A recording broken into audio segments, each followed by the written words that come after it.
Hi, chemistry students. Welcome back to, this is chapter 14, Thermodynamics, and we're on part 2. The worksheet is Thermodynamics part 2. We're going to be talking about enthalpy again. So last video, we talked about how to calculate enthalpy using bond energies. The other way that we talked about was experimentally. So the video lab that I have, chapter 14, lab 1, shows how to calculate enthalpy using an experiment. Last video, we talked about calculating enthalpy using bond energies. And if you remember, that was the way we calculated it was we took the bond energies required to break bonds minus the bond energies that were released when the bonds were reformed. Today, we're going to talk about calculating using Hess's law. Hess's law, don't get confused, because in this case we are going to take the enthalpies of formation of the products minus reactants, which is opposite of the bond energies. We'll get to that in a minute. But first, we need to talk about a state function. So using your worksheet, the first blank, a state function is a quantity that depends only on the final destination, not on how you get there. Since we're all at our homes, this doesn't apply, but usually I talk about how we all get in our cars and we drive to class. It doesn't matter how we all got there, but we all end up at the same place. Think about a water molecule. Water can be formed from many different kinds of chemical reactions, many of which we've seen and talked about this school year. You can form water by a formation reaction. It can also be formed by a combustion reaction. If you remember, a complete combustion produces carbon dioxide and water. It can be formed from an acid-base reaction. If you have an acid and an ionic base, water is one of the products of that. So water can be formed in many different kinds of chemical reactions. But the amount of energy in that water molecule is going to be the same no matter how it was formed. And that's basically what it's saying, a state function. So the amount of energy contained in a molecule is called its enthalpy of formation. So that's your second blank. It's the change in enthalpy during the formation of a compound from its constituent elements. The standard enthalpy of formation, symbolized delta H, I'll write it on the board here.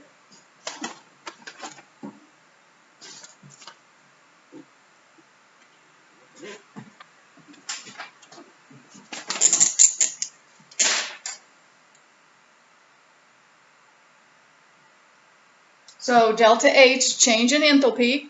The F means when it was formed, the change in enthalpy when a compound was formed, and that little 0 up there stands for standard conditions.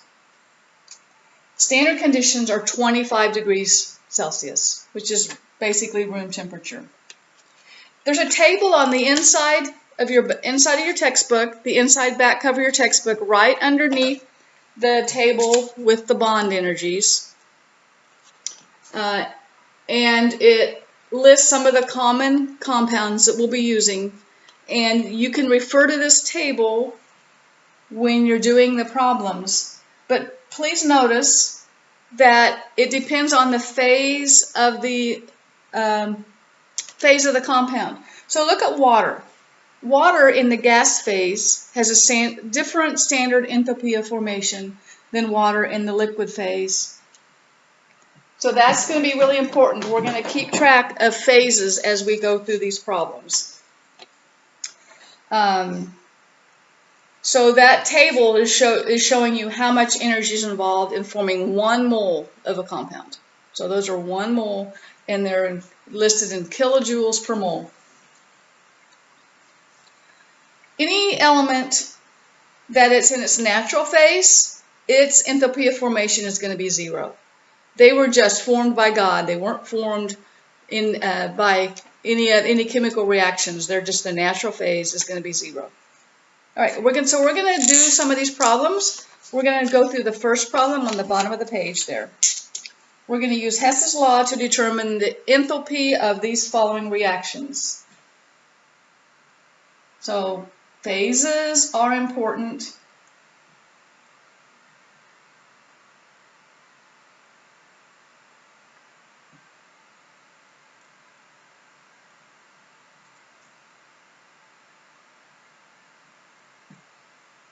Okay, what I am going to do to start, I'm going to just use my table and I'm going to write the enthalpies of formation above my reaction here. So just looking at it, I know that chlorine, Cl2, remember chlorine is a homonuclear diatomic. It's in its natural phase like that. So its enthalpy of formation is going to be 0. Same can be said of oxygen over here. Its enthalpy of formation is 0. Okay, so water in the liquid phase, its enthalpy of formation, using the table,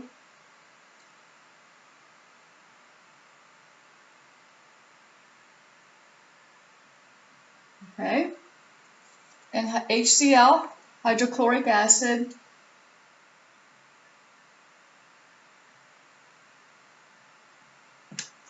all right, so I'm going to take the products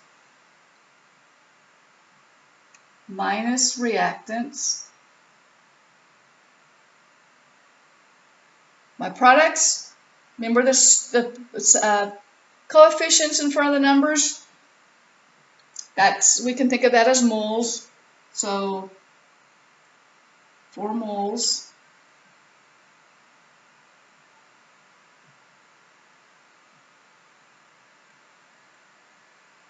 Okay, oxygen 0. I'm going to go ahead and write that in there. Okay, minus my reactants. So for my reactants, I've got chlorine as 0.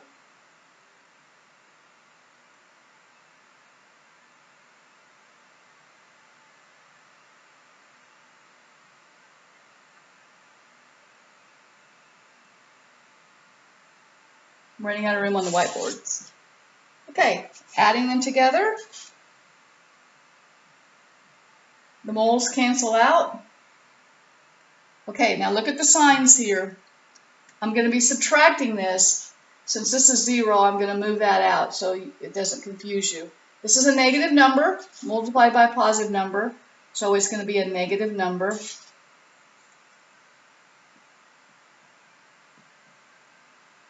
Okay, I'm subtracting a negative number minus a minus number, so that's going to make that positive. Thinking about your algebra, rules of adding signs.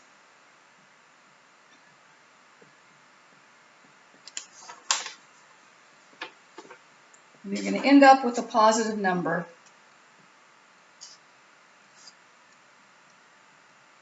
So that is the delta H of that reaction. It's a positive number, so we know it's endothermic. Okay, so that's your answer for that first problem. So we could have gone through, there's no reason we couldn't have gone through and done it just like we did the bond angles. We could have drawn all these Lewis structures out and added up all the different energies contained in each bond, and the reactant side and product side, and we should have come up with the same answer, but it's a lot more cumbersome to do it. So this way is a little shorter, it's a little easier. So turn it to the back. We're going to do a few more. I'm going to walk you through a few more of these. Just remember what you're looking for. We're doing enthalpy in all these cases. It's just we're using a different method to get there.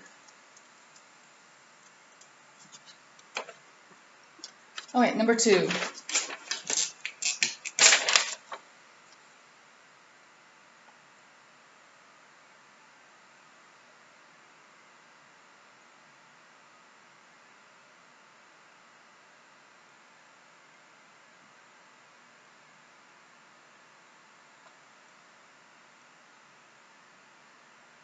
All right, I'm going to look up in the table and write the standard enthalpies of formation above them.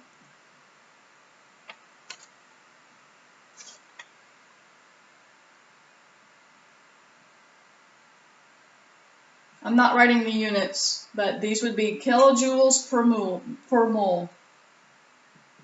Okay, I'm going to take my products minus my reactants. So the delta H is going to be my products, 1 mole of CO2. I'm not going to write, I'm just going to write the, I'm not going to write the moles because the moles are going to cancel. So I'm just going to write minus 393.5 kilojoules plus, I'm adding that one, plus 2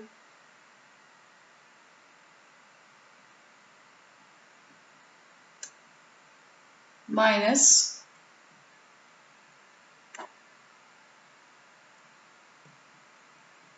and 0 for the oxygen. Okay? Reminding you to pause the videos when you're going through these before you see the final answer, so that way you can know if you're doing it correctly. So this is going to be, I'm going to have a negative number here and a negative number here. So I'm adding a negative number plus a negative number, and that's going to be what it is on the product side, minus, this is a positive number, both adding two negative numbers together.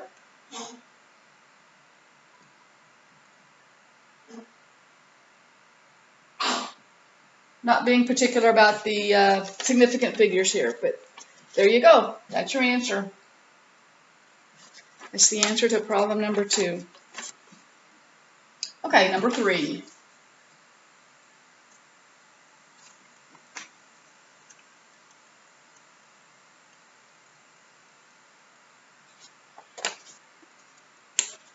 Okay, number 3, it says determine the delta H for the complete combustion of methane. So we are going to again do methanes. You guys wrote out the equation from the last worksheet on the complete combustion of methane. So I'm just going to write that here.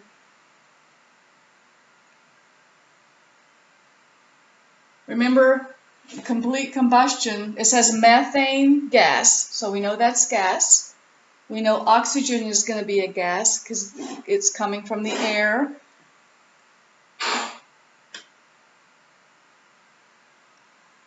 We know the products are going to be CO2, and that's also going to be a gas, and water. And we know the water is going to be a gas because it's going to be too hot to be a liquid. So that's the reaction. Going to write the enthalpies of formation above it.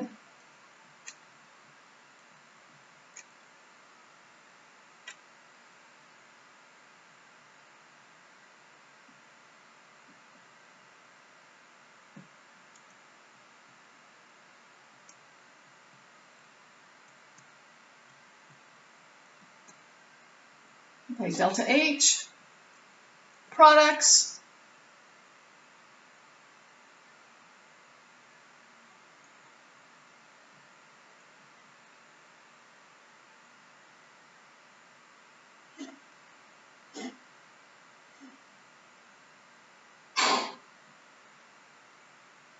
minus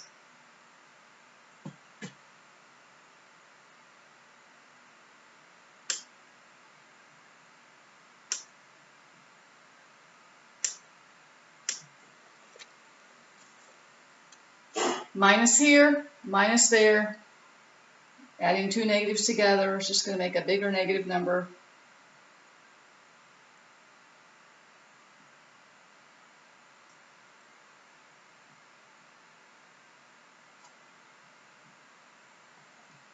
This is negative, this is positive.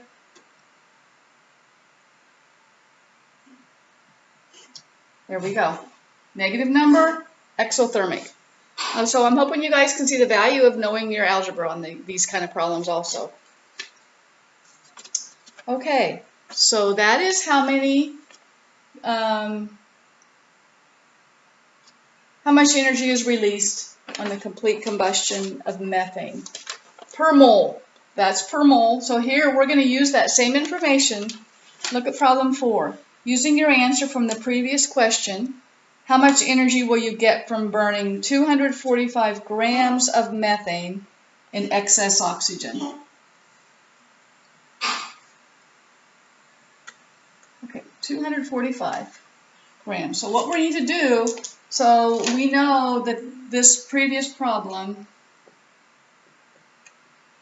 that many kilojoules per mole, that's what my answer told us, because from the table, those standard enthalpies of formation are per mole.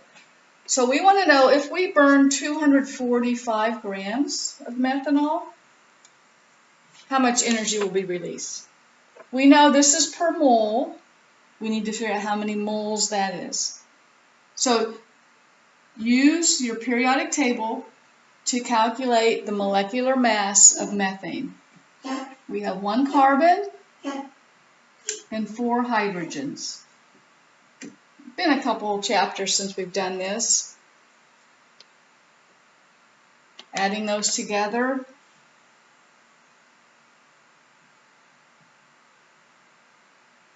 So this will be.